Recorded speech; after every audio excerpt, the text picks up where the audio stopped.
Hello everyone, this is Anjali और स्वागत है आपका मेरे चैनल लर्न विद अंजलि में। इस पर्टिकुलर वीडियो में हम डिस्कस करने वाले हैं मैट्रिक्स मेथड से एक प्रोजेक्ट की जो इन्वायरमेंटल इम्पैक्ट होंगे उसके बारे में। सो ये प्रोजेक्ट क्या रहने वाला है? This project will be wind farm. So EIA for wind farm in Serbia. तो सेरेबिया का एक कोई विंड फार्म है। सो बेसिकली एक प्रोजेक्ट एक्टिविटी है, that project is wind farm. So उस विंड फार्म का क्या इन्वायरमेंट पे इम्पैक्ट होगा, किस तरीके से वो इन्वायरमेंट को अफेक्ट करेगा, सो उसका इम्पैक्ट हम पढ़ेंगे मैट्रिक्स मेथड से। ओके। सो जैसे हमने ये बताया था कि मैट्रिक्स मेथड जो है वो मैग्नीट्यूड ऑफ इम्पैक्ट को भी बताता है कि इम्पैक्ट जो है उसका मैग्नीट्यूड कितना होगा। वो हमने अभी ऊपर जब पढ़ा था तो हमने उसको पढ़ा था कि मैग्नीट्यूड को हमने कलर से पढ़ा था कि हाई होगा, मीडियम होगा कि लो होगा। सो डिफरेंट डिफरेंट स्टेजेस जो होंगी प्रोजेक्ट की, उन पे किसी भी उन स्टेजेस का इन्वायरमेंट के कंपोनेंट पे जो भी इम्पैक्ट पड़ेगा, तो इस प्रीवियस वीडियो में हमने मैट्रिक्स मेथड के थ्रू उसको कलर से पढ़ा था। ठीक है। यहाँ पे हम मैट्रिक्स मेथड के थ्रू मैग्नीट्यूड ही पढ़ेंगे इम्पैक्ट का इन्वायरमेंटल कंपोनेंट पे प्रोजेक्ट एक्टिविटीज़ का। बट इसको हम नंबर्स की फॉर्म में इसमें हमने लिखा है, नंबर्स की फॉर्म में इसका कितना मैग्नीट्यूड होगा वो हमने लिखा है। ओके। सो अब यहाँ पे ध्यान से देखिए कि किस तरीके से क्या क्या शो किया गया है। यहाँ पे 0 से 0, 1, 2 और 3, मैक्सिमम 3 और मिनिमम जो है वो 0। सो 0, 1, 2 एंड 3 नंबर्स हैं। 0 का मतलब है उसका कोई इम्पैक्ट नहीं होगा। 1 का मतलब है कि उसका जो इम्पैक्ट होगा वो बहुत कम होगा। 2 का मतलब है कि उसका जो इम्पैक्ट होगा वो मीडियम होगा। और 3 का मतलब है कि उसका इम्पैक्ट जो है वो बहुत हाई होगा। ठीक है, उसका इम्पैक्ट बहुत ज़्यादा होगा। सो this is how increasing scale पे नंबर की फॉर्म में कि उसका जितना भी इम्पैक्ट होगा वो 1, 2, 3 की फॉर्म में एक तरीके से यहाँ पे शो किया गया है। अब जो एक एक्सिस पे आपको मेंशन किया गया प्रोजेक्ट एक्टिविटीज़, कि जब प्रोजेक्ट इंस्टॉल होगा तो क्या क्या उस दौरान एक्टिविटीज़ होंगी। So different different project activities on one axis, and on second axis it is given environmental component. Second axis पे मेंशन है इन्वायरमेंटल कंपोनेंट। अब इन्वायरमेंटल कंपोनेंट को 3 कैटेगरीज में डिवाइड किया गया है, that is physical component, biological component और socio cultural component. So physical component is something जिसमें एटमॉस्फेयर भी आ जाएगा, लिथोस्फेयर यानी लैंड सॉइल भी आ जाएगा, और हाइड्रोस्फेयर यानी वाटर भी आ जाएगा। So these are the physical component of any environment. So इसमें फिजिकल कंपोनेंट की अगर हम बात करें तो वाटर, वहाँ का micro climate, land, erosion, air और नॉइज, सो ये सब फिजिकल कंपोनेंट में आ गए। बायोलॉजिकल की अगर हम बात करें, बायोलॉजिकल मतलब वहाँ के जो भी एनिमल्स हैं, प्लांट्स हैं, माइक्रो ऑर्गेनिज्म हैं, सो जितने भी वहाँ पे बायोटा है, जो भी ऐसे ऑर्गेनिज्म है जिनके अंदर लाइफ है, so that considered under what biological component.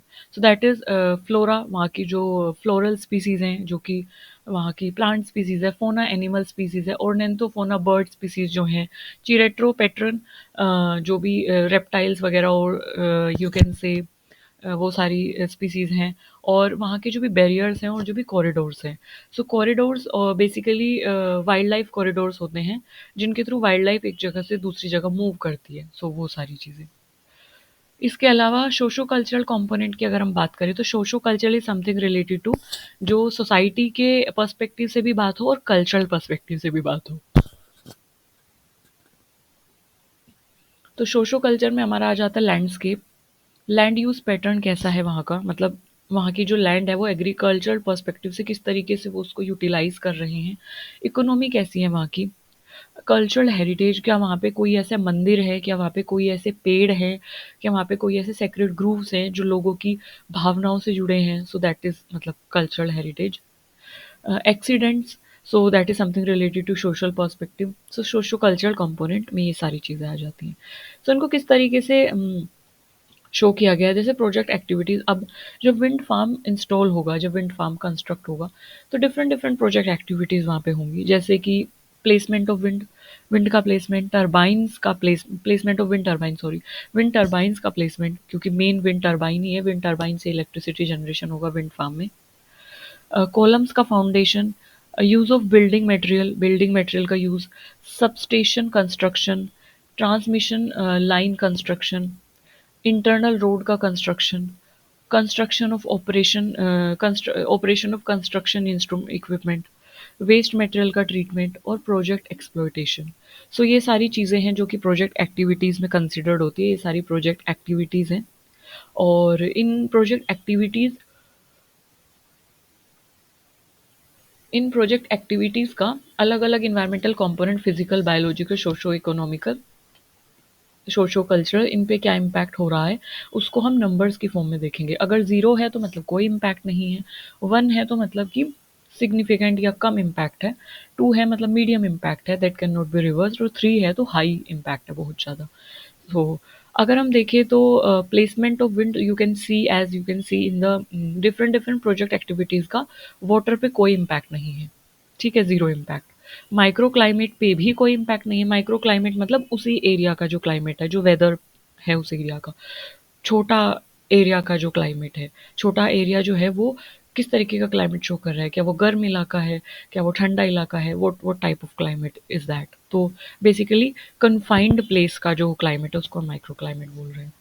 Land पे इम्पैक्ट जो होगा डिफरेंट डिफरेंट प्रोजेक्ट एक्टिविटी का अलग अलग होगा। जैसे कि विंड टरबाइन जब प्लेस की जाएंगी तो इतना ज़्यादा इम्पैक्ट नहीं होगा, जबकि कॉलम्स का फाउंडेशन होगा तो वो धरती पे ही होगा, नींव जो है वो धरती पे ही रखी जाएगी, तो लाइक मॉडरेट इम्पैक्ट होगा। सो इस तरीके से आप देख सकते हैं, 1 2 1 2 की फॉर्म में उसको जो है क्या किया गया है, दिखाया गया है। अगर आप यहाँ देखें, सो एयर पे इम्पैक्ट किसका होगा, जब इक्विपमेंट का कंस्ट्रक्शन होगा, सो उस पर हाई इम्पैक्ट होगा एयर का, ठीक है, एयर पे हाई इम्पैक्ट होगा उसका। इसके अलावा नॉइज़ जो है बहुत ज़्यादा रिलीज होगी, तो जब कंस्ट्रक्शन इक्विपमेंट ऑपरेट होंगे तो नॉइज़ भी क्या होगी, रिलीज।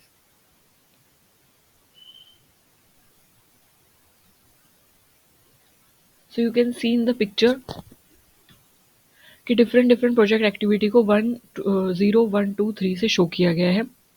जब हम ओवरऑल इसको देखेंगे ना, सो ओवरऑल आपको किस तरीके से देखना है, जो भी रोज हैं और जो भी कॉलम्स हैं, so as you can see कि जो भी हॉरिजॉन्टल, यू कैन से कि दिस वन, सो आप क्या करेंगे कि डिफरेंट डिफरेंट प्रोजेक्ट एक्टिविटी का वाटर पे अगर आपको निकालना है कि कितना इम्पैक्ट होगा, तो आप जितने भी नंबर्स हैं यहाँ पे जो कि वाटर वाले हैं सारे डिफरेंट डिफरेंट एक्टिविटीज़ के, उनको ऐड करोगे तो इनका जो सम है वो यहाँ पे आ जाएगा। मैं डिफरेंट कलर यूज़ कर लेती हूँ। सो इनका जो भी इम्पैक्ट है वो यहाँ पे आ जाएगा। और जब हम इसका एवरेज निकालेंगे तो एवरेज क्या होगा, एवरेज होगा जो सम है अपॉन सम के बाद जितने भी नंबर ऑफ एक्टिविटीज़ है, 1 2 3 4 5 6 7 8 9, 9 तो 0/9 = 0.00, तो इसका जो एवरेज होगा वो इतना होगा। सो उसी तरीके से माइक्रो क्लाइमेट का आप निकालेंगे, उस तरीके से हम एक बार लैंड का निकाल लेते हैं। So you can use the calculator और you can use anything just to check it. So आप देखेंगे, यहाँ पे अगर हम इसको ऐड करते हैं, सो 1 + 2 + 1, you can C 2 2 6 7 8 9 10 11 12, so it is 12, yes it is 12। सो सम जो होगा वो 12 हो जाएगा। अब 12 डिवाइडेड बाई, क्योंकि एवरेज हम कैसे निकालते हैं, जितना भी सम होगा divided by total number of outcomes. So total numbers of, यहाँ पे आउटकम इज वॉट, एक्टिविटीज, तो कितनी एक्टिविटीज है, 1 2 3 4 5 6 7 8 9, so it is 9। So what it will be, 12 divided by 9, 12 divided by 9। Why it is 12 divided by 9, क्योंकि हम average निकाल रहे हैं, एवरेज निकाल रहे हैं, ठीक है। तो जब आप इसे 12 डिवाइडेड बाई 9 करेंगे तो डेसिमल फॉर्म में इसका कितना आ जाएगा, 1.33।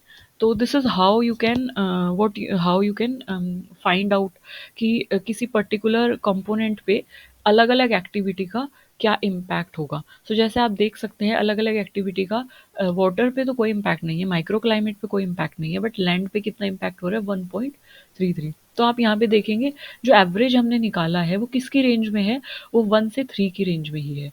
तो हम उस तरीके से कैटेगराइज कर सकते हैं कि 0 का मतलब है कोई इम्पैक्ट नहीं है ओवरऑल, 1 का मतलब है कि यस समहाउ इम्पैक्ट है, 2 का मतलब है कि ऐसा इम्पैक्ट है जिसको रिवर्स करना थोड़ा सा मुश्किल है, और थर्ड मतलब बहुत ज़्यादा हाई इम्पैक्ट है। सो इस तरीके से आप उनको कैलकुलेट कर सकते हैं। सेम वे में ये तो हमने हॉरिजॉन्टली कैलकुलेट किया, अब वर्टिकली भी कैलकुलेट कर सकते हैं किसी एक एक्टिविटी का अलग अलग, मतलब यहाँ पे तो हमने कंपोनेंट वाइज किया है कि एक कंपोनेंट पे अलग अलग एक्टिविटी का क्या इम्पैक्ट होगा। एक कंपोनेंट पे अलग अलग एक्टिविटी का क्या इम्पैक्ट होगा। बट अगर हमें अलग अलग कंपोनेंट पे एक एक्टिविटी का निकालना है, जैसे हमने इस एक्टिविटी का निकालना है, ये प्लेसमेंट ऑफ विंड टर्बाइन जो है, इस एक्टिविटी का हमें अलग अलग कंपोनेंट पे इम्पैक्ट निकालना है। तो दिस इज द एक्टिविटी और this these are the components, ठीक है। सो उस तरीके से आप वापस से फिर से वही करेंगे, जो भी एक्टिविटी का आपको मेजर करना है, तो जितने भी आउटकम्स हैं, वन टू, जितना भी आउटकम है पहले उनको सम करेंगे।